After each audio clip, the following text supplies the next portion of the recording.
mentok, sumber penghasilan zero, sementara hutangnya banyak. Pusing atau enggak pusing? Pusing.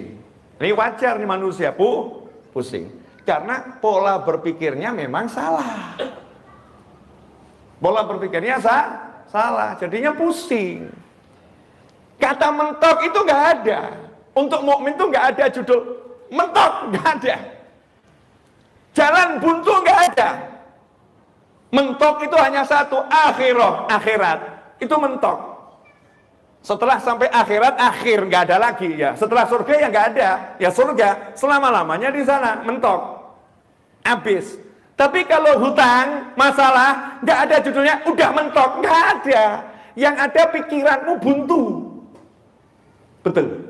Karena kamu pakai pikiranmu sendiri, mikir sendiri, usaha sendiri, mengutamakan kemampuan sendiri, merasa dirimu Tuhan yang menguasai jagat raya ini, sehingga pikirmu bisa merubah sesuatu. Ya Hayyu Ya Qayyum, duhai yang maha hidup dan maha kuasa mengurus segala sesuatu sendiri. Ya Hayyu Ya Qayyum, manggil Allah dengan panggilan yang sangat indah, yang Allah ajarkan kita untuk berdoa dengan nama-namanya. Ya Hayyu Ya Qayyum. Setelah panggil Allah, baru kemudian minta. Panggil Allahnya dulu, baru kemudian minta. Birahmatika astaghith. Astaghith itu kalau bahasa Indonesianya istighothah. Kita kalau istighothah kan sudah kenal ya. Istighothah kubro, artinya kumpul bareng-bareng, betul-betul doa, zikir, minta tolong pada Allah Subhanahu wa ta'ala. Kalau dalam bahasa Arab kita bilang aghithni, tolong saya, please help me. Artinya dalam kondisi yang sangat terdesak dan butuh bantuan, emergency. Itu dengan kata-kata istighothah. Ghauth, ya, aghithni, ini emergency. Kalau nggak emergency, nggak tahu darurat, biasanya ini gitu ya. Lebih itu nanti masih nggak jadi masalah, nggak langsung. Tapi kalau udah aghithni, orangnya udah mau tenggelam, tangannya sudah dikeluarin, ya cuman tangan yang kelihatan, tolong saya. Nah, ini kalimatnya aghithni. Rasul mengajarkan, ya Hayyu Ya Qayyum birahmatika astaghith. Duhai Allah yang maha hidup dan maha kuasa mengurus segalanya sendiri, aku minta tolong kepadamu membawa kasih sayangmu.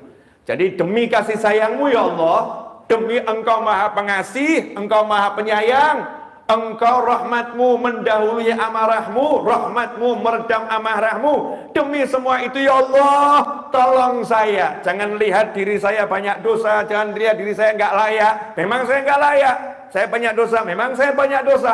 Tapi ini saya minta tolong dengan engkau kedepankan kasih sayangmu ya Rabb. Tunjukkan kasih sayangmu, tolong saya. Birahmatika astaghith. Nah kemudian wala takilni ila nafsi tarfata ain. Sedetik pun jangan biarkan aku ngurus diriku sendiri. Jangan serahkan urusan itu untuk keurus sendiri sedetik pun. Jadi minta setiap saat urusannya diurus sama Allah Subhanahu wa ta'ala. Jangan biarkan sedetik pun aku ngurus sendiri. Engkau yang ngurus ya Rabb, engkau yang bereskan ya Allah. Di antara orang yang berhutang, ada yang pusing. Pertanyaan saya, banyak atau ada? Nah, ini pelaku mulai ngaku. Banyak yang pusing. Pusing kenapa? Mau bayar hutang, nggak punya sesuatu yang digunakan untuk bayar hutang. Betul? Oke. Saat itu seharusnya kita kan cari solusi. Betul? Solusi agar hutang saya bisa terlunaskan. Benar. Nah, biasanya yang dipikir apa? Duit. Nah, kalau duit mulai lihat kalungnya istri masih ada enggak ya? Ini kalung nyonya bisa dijual. Ternyata udah enggak ada yang bisa dijual.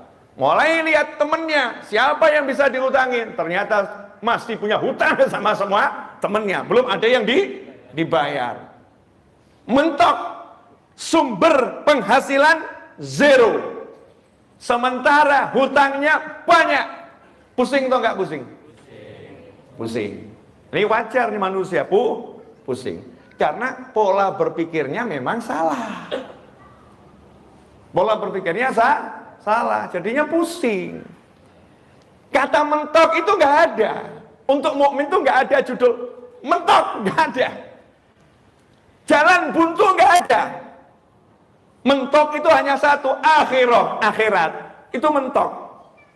Setelah sampai akhirat, akhir nggak ada lagi ya. Setelah surga ya nggak ada, ya surga selama-lamanya di sana, mentok, habis. Tapi kalau hutang, masalah, nggak ada judulnya, udah mentok, nggak ada. Yang ada pikiranmu buntu. Betul. Karena kamu pakai pikiranmu sendiri, mikir sendiri, usaha sendiri, mengutamakan kemampuan sendiri, merasa dirimu Tuhan yang menguasai jagat raya ini, sehingga pikirmu bisa merubah sesuatu. Maka dibuat blok, ayo mikir apa lagi, mentok. Tapi beda dengan orang yang udah kenal sama Allah Ta'ala dan paham apa itu yang namanya hidup. Hidup ini milik siapa? Inna lillahi wa inna ilaihi raji'un. Miliknya Allah. Semua miliknya Allah. Maka konsep yang paling sederhana, kembalikan segala sesuatu kepada Allah. Saya percaya Tuhan saya dan Tuhannya segala sesuatu, la ilaha illallah, maha kuasa, maha bisa, dan aku tak bisa apa-apa. Maka saya serahkan sama Allah. Saya nggak bisa ya Allah. Saya usaha. Seperti yang kau perintahkan, saya akan terus berusaha. Tapi jujur saya nggak bisa apa-apa. Makanya saya minta tolong sama kamu ya Allah. Tolong ya Allah, bla bla bla bla bla bla bla bla.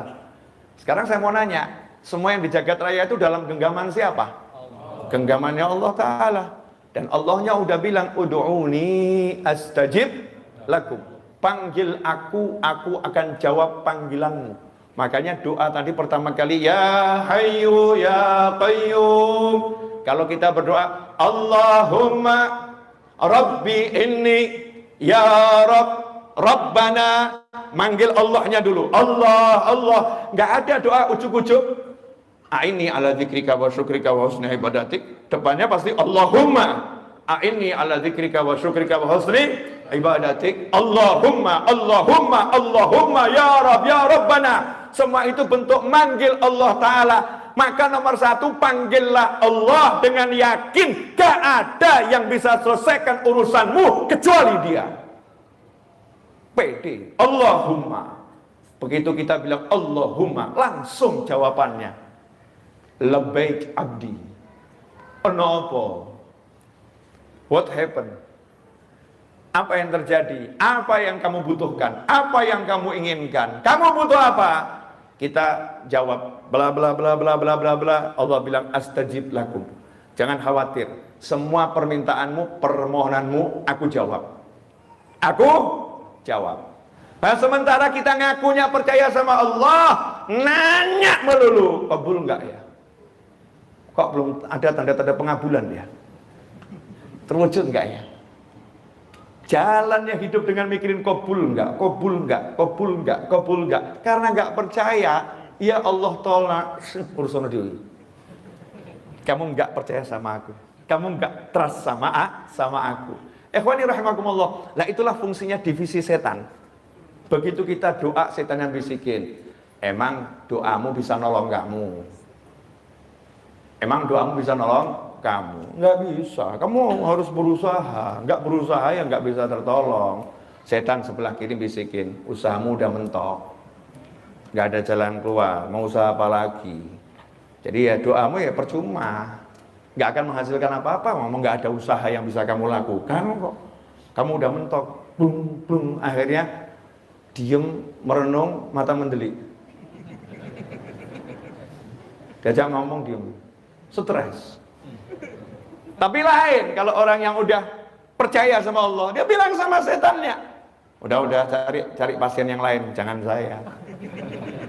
Ini buat anak-anak TK, SD itu ya wajar. Profesor seperti saya jangan diganggu yang model begini. Ya usaha nggak usah diajarin. Bayi lahir aja usaha, nggak usaha nggak lahir tahu.